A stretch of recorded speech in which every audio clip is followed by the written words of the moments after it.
dan mohon pertolongan kepada Allah Subhanahu wa Ta'ala. Nabi Nuh mengajak orang-orang kafir untuk taubatlah dan istighfar. Nabi Nuh tidak takut ancaman orang-orang kafir. Beliau meneruskan dakwahnya dan pantang mundur sambil berdoa kepada Allah Subhanahu wa Ta'ala. Seruan dari Allah Subhanahu wa Ta'ala, Nabi Nuh pun mulai membuat kapal. Walaupun diejek-ejek oleh orang-orang kafir, maka Nabi Nuh pun menyiapkan kapalnya.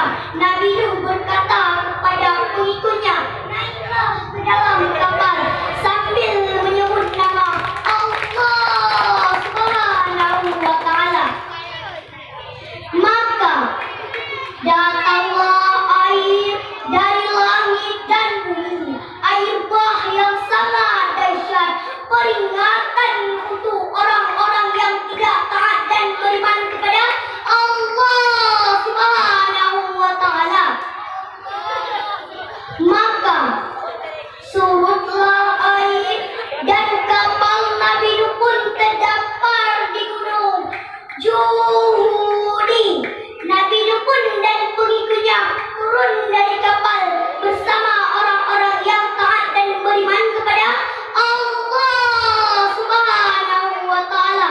Allahu Akbar, Allahu Akbar, Allahu Akbar yang maha besar.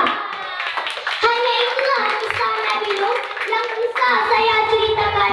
Jika ada kekurangan, saya mohon maaf.